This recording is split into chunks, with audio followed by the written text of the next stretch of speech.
Est-ce que tu t'es déjà réveillé un matin avec une pensée si lourde, si insistante, qu'elle a décidé, avant même que tu ouvres les yeux, de la couleur que prendrait toute ta journée?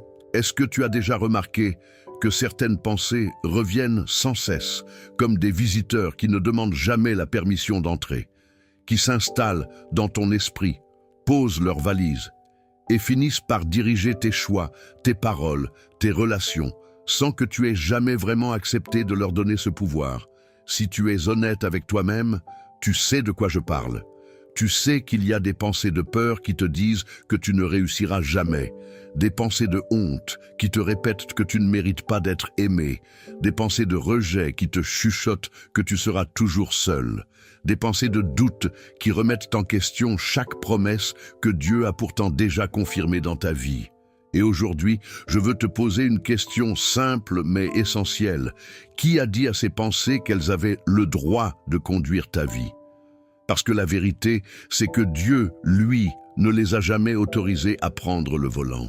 Avant d'aller plus loin dans ce message, que je sens vraiment important pour toi aujourd'hui, je veux te demander deux choses toutes simples. Si tu n'es pas encore abonné à cette chaîne, prends 10 secondes pour t'abonner et active la petite cloche, parce que chaque semaine je partage des messages comme celui-ci pour t'aider à marcher plus près de Dieu, et tu ne voudrais vraiment rien manquer de ce que le Seigneur veut te dire à travers cette communauté.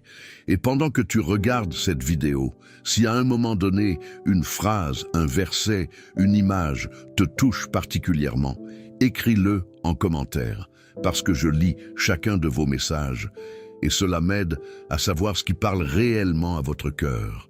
D'ailleurs, si cela te parle, écris en commentaire le mot qui résume ce que tu ressens en ce moment. Cela peut être combat, libération, espérance, ou simplement ton prénom pour dire que tu es présent aujourd'hui. Il faut que tu comprennes une chose fondamentale sur la nature humaine et sur la nature spirituelle de nos pensées. Tout ce qui traverse ton esprit n'est pas la vérité, et tout ce qui semble réel dans ta tête n'est pas forcément ce que Dieu dit de toi. Il y a une différence énorme entre une pensée qui passe et une pensée à laquelle tu donnes de l'autorité. Une pensée, au départ, n'est qu'une graine. Elle tombe dans le terrain de ton esprit comme une semence tombe sur la terre, et ce que tu en fais ensuite détermine si elle va germer, grandir et un jour porter du fruit, bon ou mauvais. Le problème, ce n'est pas que ces pensées viennent, parce que même les plus grands hommes et femmes de Dieu ont connu l'assaut de pensées négatives. Le problème, c'est quand tu leur donnes le droit de rester, de s'enraciner, et pire encore, de devenir le filtre à travers lequel tu vois ta vie, ton avenir, tes relations, et même le regard de Dieu sur toi. C'est exactement pour cela que la parole de Dieu nous avertit dans la deuxième épître aux Corinthiens, chapitre 10, verset 5, où il est écrit que nous devons amener toute pensée captive à l'obéissance de Christ. Remarque bien ce mot, captive. Ce n'est pas une suggestion polie, c'est un ordre militaire. Cela signifie que certaines pensées doivent être arrêtées, ligotées, empêchées d'avancer plus loin dans ton esprit, parce qu'elles ne viennent pas du royaume de Dieu, mais qu'elles viennent pour voler, tuer et détruire ce que Dieu a déposé en toi. Je veux que tu comprennes que ce combat n'est pas nouveau et que tu n'es absolument pas seul à le vivre. Depuis la nuit des temps, l'ennemi de nos âmes a toujours su qu'il ne pouvait pas changer les circonstances de Dieu, qu'il ne pouvait pas annuler une promesse divine par la force. Alors, il a choisi une autre stratégie, bien plus subtile et bien plus efficace. Attaquer l'esprit. Si l'ennemi ne peut pas empêcher ta délivrance, il va essayer de te convaincre que tu ne mérites pas d'être délivré. Si l'ennemi ne peut pas empêcher ta réussite, il va tenter de te faire croire que tu n'es pas capable de réussir. Si l'ennemi ne peut pas t'empêcher physiquement d'entrer dans ta destinée, il va s'installer dans ta tête et tenter de te faire abandonner avant même que tu n'arrives à destination. C'est exactement ce qui s'est passé avec les enfants d'Israël dans le désert. Dieu leur avait promis une terre où coulait le lait et le miel, une terre déjà préparée pour eux. Mais quand les espions sont revenus du pays de Canaan, dans le livre des Nombres, chapitre 13, la majorité d'entre eux sont laissés une pensée de peur diriger leur discours, en disant qu'ils avaient vu des géants et qu'à côté d'eux, ils se sentaient comme des sauterelles. Remarque bien ceci. Ce n'était pas Dieu qui leur avait dit qu'ils étaient des sauterelles, c'était leur propre pensée, née de la peur, qui avait pris le contrôle de leur perception de la réalité. Et cette seule pensée, non maîtrisée, non soumise à la parole de Dieu, a coûté à toute une génération le droit d'entrer dans la promesse.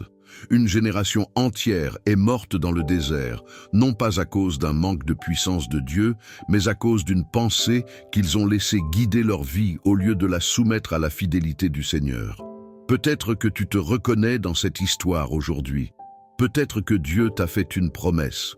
Peut-être qu'il y a un rêve, un projet, une vision, une guérison, une restauration qu'il t'a montré dans la prière, mais qu'aujourd'hui, tu regardes les géants dans ta situation et tu te sens comme une sauterelle. Je veux te dire, avec amour, mais avec fermeté, que cette pensée n'a pas le droit de continuer à conduire ta vie. Elle n'a pas le droit de définir qui tu es, parce que ce n'est pas ce que Dieu dit de toi. Dans le livre du prophète Jérémie, chapitre 29, verset 11, Dieu déclare une parole d'une puissance incroyable. Car je connais les pensées que je forme pour vous, dit l'Éternel, pensées de paix et non de malheur, afin de vous donner un avenir et une espérance. Remarque la confrontation directe qui existe ici entre les pensées de Dieu et les pensées humaines. Dieu ne dit pas que tes pensées de malheur sont les siennes. Il dit clairement que lui, il pense en termes de paix, d'avenir et d'espérance, et que si les pensées que tu entretiens ne ressemblent pas à cela, alors elles ne viennent tout simplement pas de lui, peu importe à quel point elles semblent réelles ou justifiées dans ton esprit. Je dois te partager quelque chose de personnel, parce que je crois que Dieu veut se servir de mon propre parcours pour toucher ton cœur aujourd'hui. Il y a eu une période de ma vie où une pensée précise s'était tellement enracinée en moi que je ne faisais même plus la différence entre cette pensée et ma propre identité. Cette pensée me disait que j'avais raté ma chance, que certaines portes s'étaient fermées définitivement à cause de mes erreurs passées et que Dieu, bien qu'il puisse pardonner, avait certainement mis de côté certains projets qu'il avait pour moi. Comme on met de côté un objet abîmé qu'on n'ose plus utiliser. Cette pensée dirigeait littéralement mes décisions. Je n'osais plus prier avec assurance pour certaines choses. Je n'osais plus espérer certaines restaurations. Je m'étais habitué à vivre en dessous de ce que Dieu voulait vraiment pour moi, simplement parce qu'une pensée, jour après jour, avait pris le contrôle du volant de ma vie spirituelle. Et un jour, dans un moment de prière que je n'oublierai jamais, j'ai senti le Saint-Esprit me poser une question qui a tout changé. Qui t'a dit que tu étais nu? C'est la même question que Dieu a posée à Adam dans le jardin d'Éden, dans le livre de la Genèse, chapitre 3, verset 11, après que celui-ci se soit caché, honteux, en train de croire une pensée que le Créateur ne lui avait jamais donnée. Et j'ai compris, à ce moment précis, que si cette pensée ne venait pas de la bouche de Dieu, alors elle n'avait aucune autorité légitime sur ma vie, peu importe depuis combien d'années je l'avais cru. C'est exactement ce que je veux que tu comprennes aujourd'hui, toi qui m'écoutes, peu importe où tu te trouves dans ton parcours. Une pensée n'a d'autorité sur toi que celle que tu choisis de lui donner. Personne ne peut t'obliger à croire un mensonge, même si ce mensonge revient chaque jour, même si ce mensonge semble confirmé par tes circonstances, même si ce mensonge est renforcé par des paroles blessantes que d'autres personnes ont prononcées sur toi. Dans l'Épître aux Philippiens, chapitre 4, verset 8, l'apôtre Paul nous donne une instruction extrêmement pratique sur la manière de gérer nos pensées. Il nous dit que tout ce qui est vrai, tout ce qui est honorable, tout ce qui est juste, tout ce qui est pur, tout ce qui est aimable, tout ce qui mérite l'approbation, ce qui est vertueux et digne de louange, c'est à cela que nous devons penser. Ce verset n'est pas simplement une belle pensée poétique, c'est une stratégie de guerre spirituelle. Cela signifie que chaque fois qu'une pensée se présente à ton esprit, tu as le droit et même le devoir de lui poser des questions. Est-ce que cette pensée est vraie selon la parole de Dieu? Est-ce que cette pensée m'honore? Honore-t-elle Dieu? Honore-t-elle qui je suis en Christ? Si la réponse est non, alors cette pensée n'a rien à faire au volant de ta vie et tu as l'autorité, au nom de Jésus, de la faire descendre. Je sais que certains d'entre vous, en ce moment même, luttent contre des pensées beaucoup plus lourdes que de simples doutes passagers. Certains luttent contre des pensées d'anxiété qui ne les quittent presque jamais. Des pensées de dévalorisation qui les accompagnent depuis l'enfance, des pensées suicidaires qui reviennent dans les moments les plus sombres, des pensées de jalousie et d'amertume envers des personnes qui semblent avancer plus vite qu'eux dans la vie. Je veux que tu saches que Dieu ne minimise jamais la lourdeur de ce combat, mais qu'il te donne aussi les armes pour ne pas rester captif de ces pensées. Dans le livre du prophète Ésaïe, chapitre 26, verset 3, il est écrit « À celui qui est ferme dans ses sentiments, tu assures la paix, parce qu'il se confie en toi. » Remarque que la paix n'est pas donnée à celui qui n'a jamais de pensée négative, mais à celui qui reste ferme, c'est-à-dire à celui qui refuse de laisser cette pensée s'installer durablement, même si elle revient plusieurs fois. La fermeté n'est pas l'absence de combat, c'est le refus de la défaite face à ce combat. Il est important aussi que je te parle de quelque chose que peu de personnes abordent avec honnêteté. Certaines pensées ne viennent pas seulement de nous-mêmes. Elles viennent d'un royaume spirituel qui cherche activement à détourner notre destinée. Sans exagérer ni tomber dans une obsession malsaine du combat spirituel, la parole de Dieu est claire dans l'Épître aux Éphésiens, chapitre 6, verset 12, quand elle affirme que notre lutte n'est pas contre la chair et le sang, mais contre les dominations, contre les autorités, contre les princes de ce monde de ténèbres, contre les esprits méchants dans les lieux célestes. Cela signifie qu'il y a des pensées qui sont littéralement envoyées comme des flèches pour te décourager au moment précis où tu es sur le point de voir une percée. Beaucoup de croyants abandonnent juste avant leur miracle, non pas parce que Dieu a changé d'avis, mais parce qu'une pensée d'épuisement, de découragement ou de doute a réussi à prendre le contrôle à l'instant le plus critique. C'est pourquoi la prophétie et le discernement spirituel sont si précieux dans la vie du croyant. Ils te permettent de reconnaître quand une pensée vient pour te détourner du plan que Dieu a pour toi et de refuser catégoriquement de lui céder le passage. Je veux prendre un moment pour te dire quelque chose d'important parce que je crois que ce ministère existe pour une raison bien précise, celle d'annoncer la bonne nouvelle et de fortifier des vies comme la tienne à travers des messages ancrés dans la parole de Dieu. Avant de partir, si cette vidéo a édifié ta foi, tu peux soutenir ce ministère avec un super thanks. Cela nous aide à continuer à annoncer la bonne nouvelle au plus grand nombre. Que Dieu te bénisse abondamment pour ta générosité et pour ton cœur qui désire voir cette parole atteindre encore plus de personnes qui en ont besoin. Maintenant, revenons à ce que Dieu veut vraiment déposer dans ton cœur aujourd'hui, parce que je crois profondément que cette parole n'est pas arrivée jusqu'à toi par hasard. Il y a une différence essentielle entre entendre une pensée et l'accueillir. Tu ne peux pas empêcher un oiseau de voler au-dessus de ta tête, disait un vieux sage, mais tu peux l'empêcher de faire son nid dans tes cheveux. De la même manière, tu ne peux pas empêcher une pensée négative de traverser ton esprit une fois, 2 fois, 10 fois. Mais tu as l'autorité donnée par Christ lui-même de refuser qu'elle s'installe, qu'elle devienne une habitude de pensée, et encore moins qu'elle devienne une identité. Dans la lettre aux Romains, chapitre 12, verset 2, Paul écrit une parole qui devrait devenir une ancre pour ta vie entière. Ne vous conformez pas au siècle présent, mais soyez transformés par le renouvellement de l'intelligence, afin que vous discerniez quelle est la volonté de Dieu, ce qui est bon, agréable et parfait.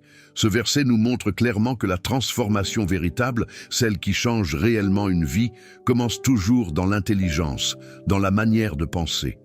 Tu ne peux pas vivre une vie transformée avec une pensée qui reste conformée aux mensonges du monde ou de l'ennemi. Il faut aussi que tu comprennes que certaines pensées prennent racine à cause de blessures anciennes, de paroles négatives prononcées sur toi durant ton enfance, de rejet, d'abandon, de comparaisons douloureuses avec d'autres personnes de ta famille ou de ton entourage. Peut-être qu'un parent t'a dit un jour que tu ne réussirais jamais rien, peut-être qu'un enseignant a ri de tes rêves, peut-être qu'une personne que tu aimais t'a abandonné en te laissant croire que c'était de ta faute. Ces paroles humaines, bien qu'elles ne viennent pas de Dieu, ont souvent le pouvoir de planter des pensées qui, des années plus tard, continuent à diriger silencieusement tes choix de vie.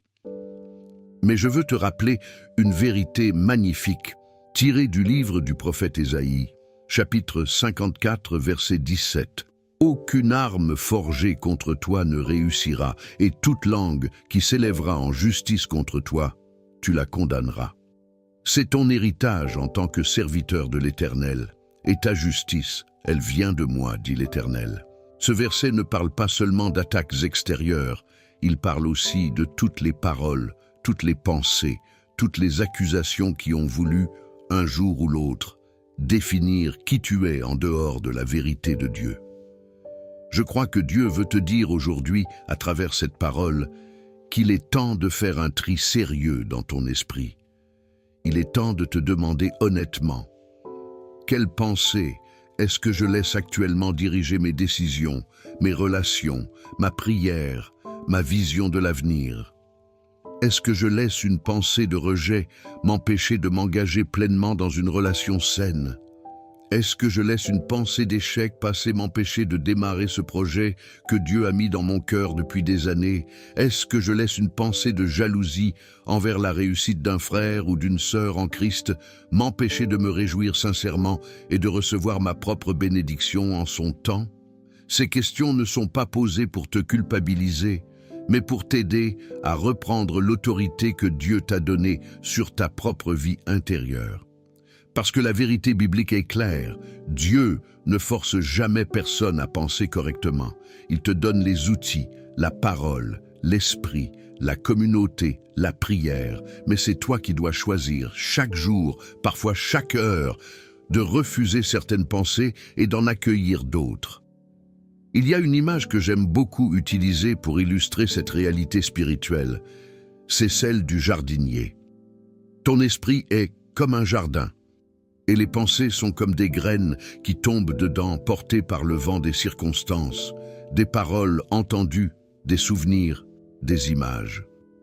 Certaines de ces graines sont bonnes, elles viennent de la parole de Dieu, de la prière, des encouragements sincères, de la méditation des Écritures. D'autres graines sont mauvaises, elles viennent du désespoir ambiant, des comparaisons sur les réseaux sociaux, des paroles blessantes, des mensonges répétés depuis longtemps. Le jardinier n'a pas toujours le pouvoir d'empêcher toutes les graines de tomber dans son jardin, mais il a le pouvoir absolu de décider lesquelles il arrose, lesquelles il laisse pousser, et lesquelles il arrache dès qu'il les voit germer. Si tu arroses une pensée de peur chaque jour, en la répétant, en la nourrissant par tes paroles, en la partageant sans cesse à ton entourage, elle va devenir un arbre immense qui va assombrir tout ton jardin intérieur. Mais si, au contraire, tu arrives à repérer cette graine dès qu'elle tombe, et que tu refuses de l'arroser, que tu choisis plutôt de nourrir une pensée de foi, une promesse biblique, une vérité sur ton identité en Christ, alors avec le temps, c'est cette pensée-là qui va grandir et dominer ton jardin intérieur. Il est aussi important que je te parle d'un aspect prophétique que je sens fort dans mon esprit pour cette génération de croyants. Je crois que Dieu est en train de restaurer dans cette saison précise l'autorité de nombreux croyants sur leur propre esprit. Je crois que beaucoup de personnes qui regardent cette vidéo ont vécu des années entières sous l'emprise de pensées qui ne venaient absolument pas de Dieu et que le Seigneur, dans sa miséricorde, est en train de révéler ces mensonges à la lumière de sa vérité, précisément pour que cette génération se lève avec une clarté d'esprit et une assurance spirituelle beaucoup plus grande que les générations précédentes. Sans tomber dans l'exagération, je crois sincèrement que ce moment, cette vidéo, cette parole que tu es en train d'écouter, fait partie de ce processus de libération que Dieu orchestre dans ta vie en ce moment même. Ce n'est pas un hasard si tu es tombé sur ce message aujourd'hui. Je veux terminer en te rappelant une dernière chose essentielle, tirée du livre des Proverbes, chapitre 23, verset 7, où il est écrit que tel un homme pense en son âme, tel il est. Cette parole ancienne résume parfaitement tout ce que nous avons partagé ensemble aujourd'hui. Ta vie, tes relations, ton avenir, ta prière, ta foi, tout cela est profondément influencé par ce que tu choisis de penser, jour après jour. Alors aujourd'hui, je te lance un appel sincère et direct. Refuse que ces pensées de peur, de honte, de rejet, de comparaison, de doute continuent à conduire ta vie. Elles n'ont pas ce droit, elles n'ont jamais eu ce droit. Le seul qui a le droit de définir qui tu es, c'est ton Créateur, celui qui t'a formé dans le sein de ta mère, celui qui connaît les pensées de paix qu'il a pour toi, celui qui t'a donné, à travers Jésus-Christ, l'autorité de faire tomber toute forteresse et toute pensée qui s'élève contre la connaissance de Dieu. Si cette parole a touché ton cœur aujourd'hui, je t'invite vraiment à rejoindre nos communautés de croyants. Tu trouveras le lien épinglé en commentaire ou dans la description de cette vidéo pour rejoindre cette communauté et soutenir ce ministère qui existe uniquement pour annoncer la bonne nouvelle au plus grand nombre. Je crois que Dieu va continuer à transformer ton esprit, à renouveler tes pensées et à te conduire vers tout ce qu'il a prévu pour toi depuis le commencement. Que la paix de Dieu, celle qui surpasse toute intelligence, garde ton cœur et tes pensées en Jésus-Christ. Je te dis à très bientôt, dans une prochaine vidéo, et que Dieu te bénisse richement.